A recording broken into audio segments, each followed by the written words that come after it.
Selamat malam pemirsa Indonesia Business Forum kembali hadir. Di tengah gegap gempita jelang penyelenggaraan presidensi G20, ini ada yang kemudian juga menjadi bisik-bisik tetangga. Bagaimana tidak, sudah mulai ramai dibicarakan berkaitan tentang bagaimana kemudian kondisi ekonomi kita di 2023. Tentunya saja ini menjadi catatan tersendiri supaya kita lebih berhati-hati tentunya dalam memanfaatkan uang ataupun aset yang kita miliki. Nah, oleh karenanya supaya kita bisa menggunakannya, memanfaatkannya dengan tepat dan tentunya supaya bisa selamat dari kemungkinan resesi di 2023, saya sudah bersama dengan 3 orang narasumber di studio dan 1 orang narasumber yang terhubung melalui video conference. Saya sapa terlebih dahulu yang ada di studio.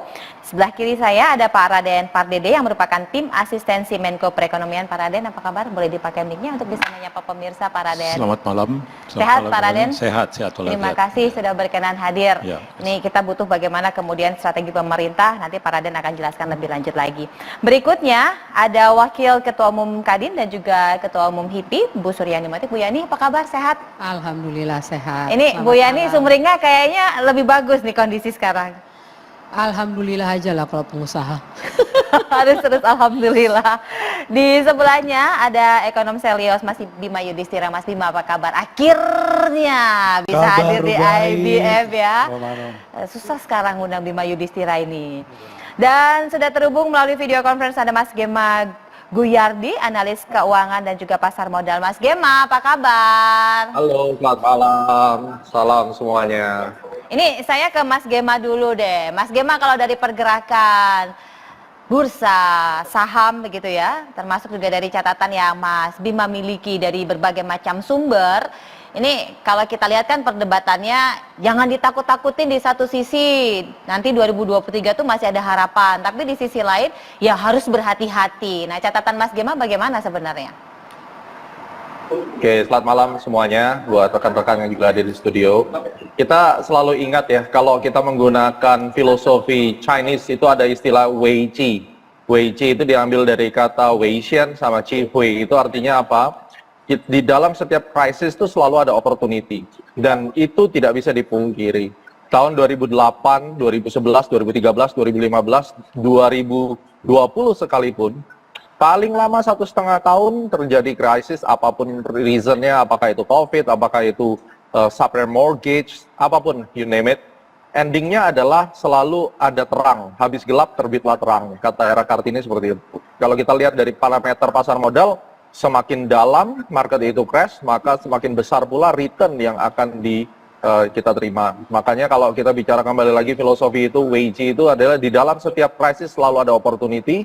Jadi memang ancaman resesi itu ada, tetapi justru kita harus melihat setelah resesi, so what gitu. Selalu ada pelangi setelah badai, dan disitulah kesempatan kita sebagai entrepreneur maupun kita sebagai investor di pasar modal ataupun dunia sektor real, itu adalah kesempatan. Jadi kalau kita bisa melihat opportunity, kita bisa adjust dan adapt terhadap hal itu, tentunya itu akan menjadi lebih baik. Dan saya setuju dengan Menteri Keuangan.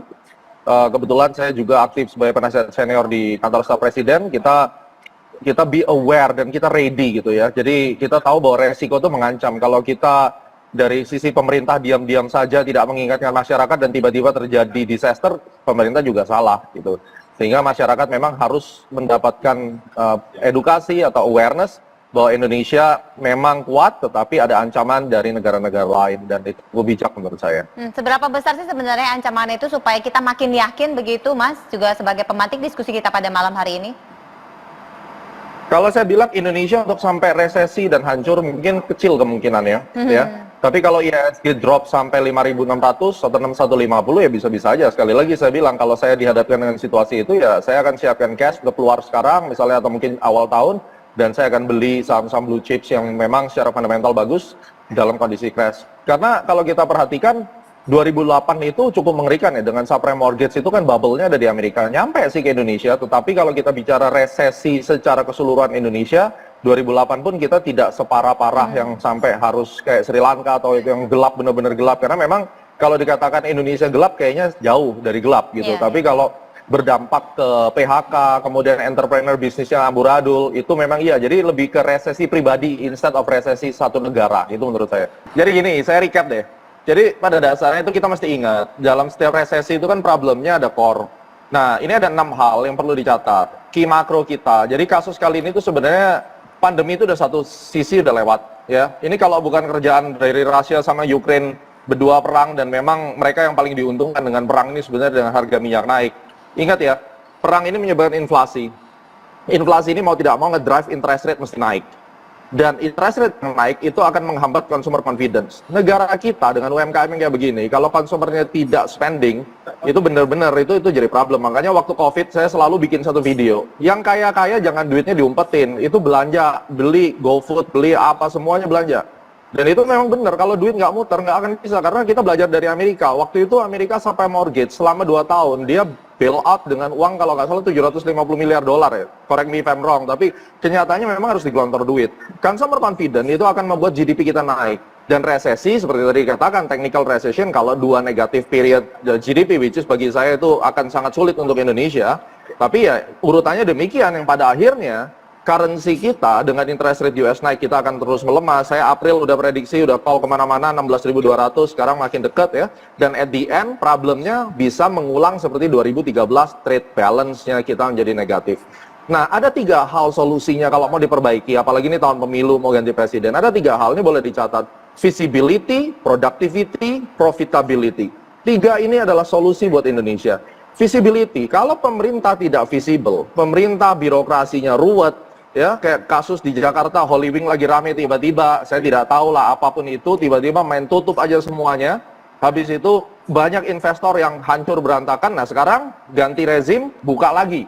What's the point? Tapi kan itu menghambat konsumer, masyarakat, ketidakpastian sebagai pengusaha itu akan menjadi problem. Jadi visibility terhadap hukum, birokrasi ini harus diperbaiki. Karena ini akan berpengaruh sekali pada productivity. Mau naikin UMKM, saya sebagai pengusaha, saya setuju, gue bayar gaji, ya kasih bonus, tapi productivity nggak ada, kompetensi nggak ada. Gimana caranya?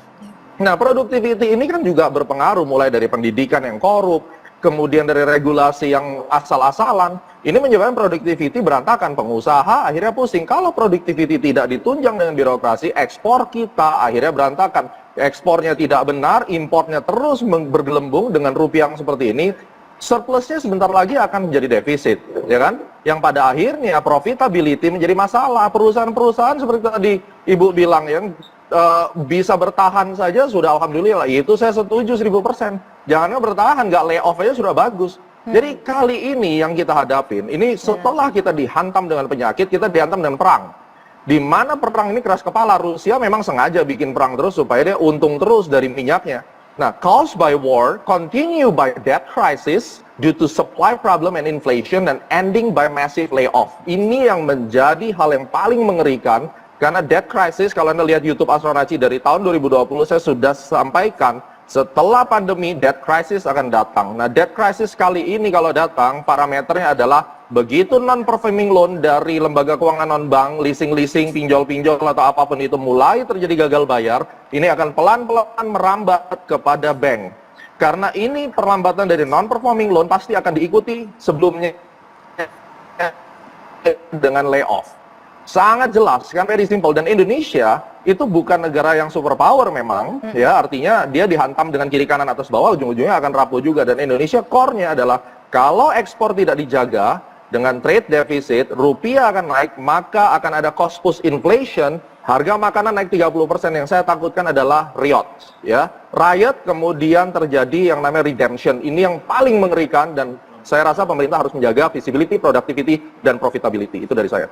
Mas Gema, terakhir dari Anda, silakan singkat saja.